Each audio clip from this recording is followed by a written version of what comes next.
Привет, дорогие друзья! Вы на канале Будь Мужиком, и сегодня я хочу с вами поделиться небольшой новостью, такой, как можно сказать, газовой новостью. В скором будущем, я думаю, это дойдет и до вас.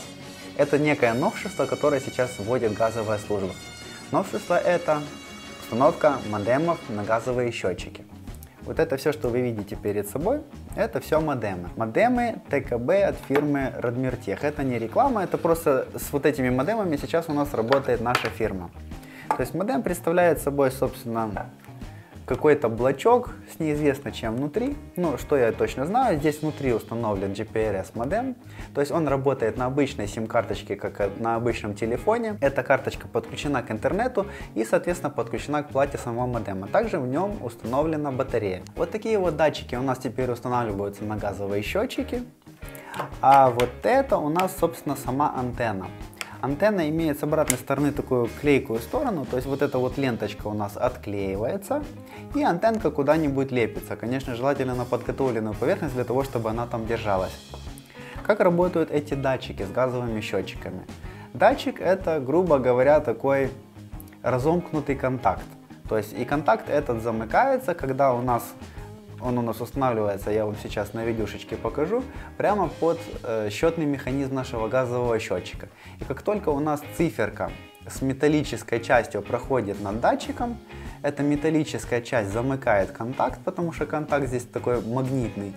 И наш с вами модем понимает, что прошел куб газа. И таким образом модем собирает информацию, сколько кубов газа прошло через ваш счетчик.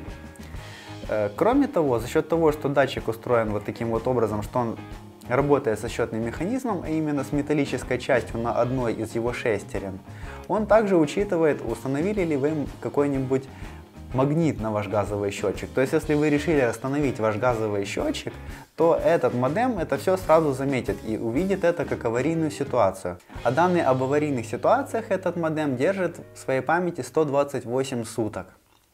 Каким же образом он работает?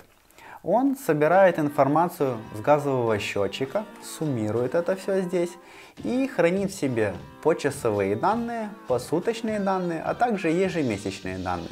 Почасовые данные он хранит 2 месяца, ежесуточные данные он хранит около 4 месяцев и ежемесячные данные он хранит 32 месяца. То есть таким образом он мало того, что он собирает информацию, также в нем конфигурируется через программу Vega, есть такая специальная программа, которая устанавливается газовой службой у них, для того, чтобы можно было с этим модемом связываться. Так вот, этот модем изначально программируется в этой программе под специальный объект, то есть под показания, которые там уже есть и все остальное. И, соответственно, потом он устанавливается на какой-либо объект.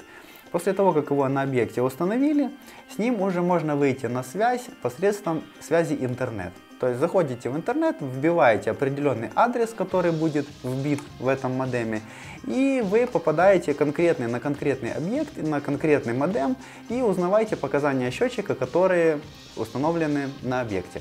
Мало того, в данном модеме можно еще также устанавливать даты и время, когда модем самостоятельно будет передавать показания в газовую службу. Грубо говоря, вот вы ему задали раз в 10 дней, например, отсылать отчеты в газовую службу, он это будет делать. Это такая уже, скажем так, современная умная штука.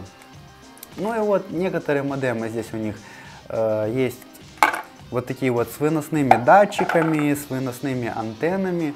Мало того, на сайте я уже там немножечко поинтересовался для того, чтобы было что вам рассказать. Есть такие же самые модемы уже со встроенными датчиками, там для других типов счетчиков. Есть такие модемы со встроенными антеннами. То есть, ну это, в общем-то, можно сказать, то самое будущее, которое к нам уже давно идет. Я думаю, что очень скоро в каждой квартире будет установлено нечто подобное, как вот эти вот модемы. Я этой темой уже поинтересовался, и мало того, сейчас еще есть несколько типов модемов. Если вам все еще интересно, не переключайтесь, я вам сейчас расскажу еще про несколько типов модемов, которые сейчас устанавливают в газовых счетчиках.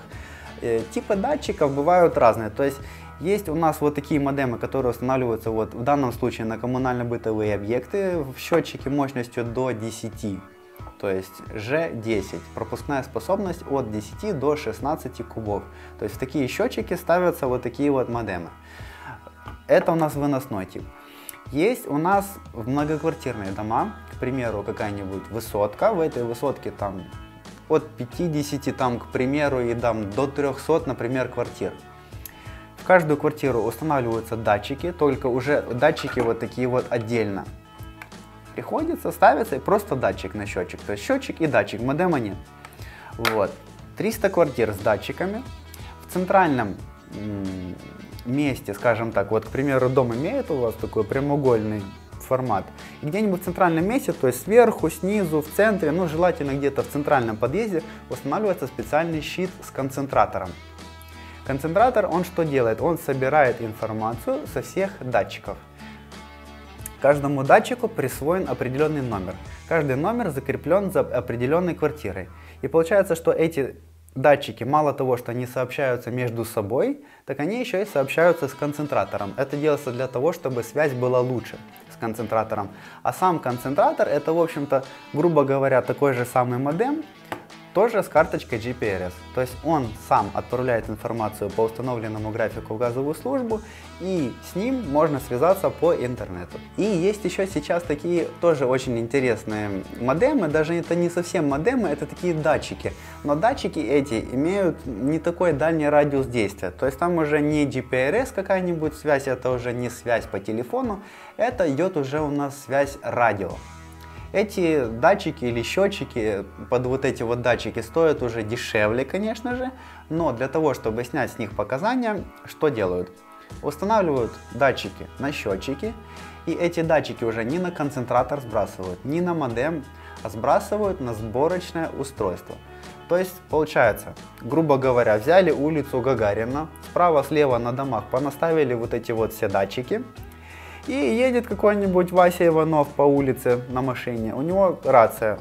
Он так чик, кнопочку нажал, проехал, собрал со всех домов близлежащих информацию.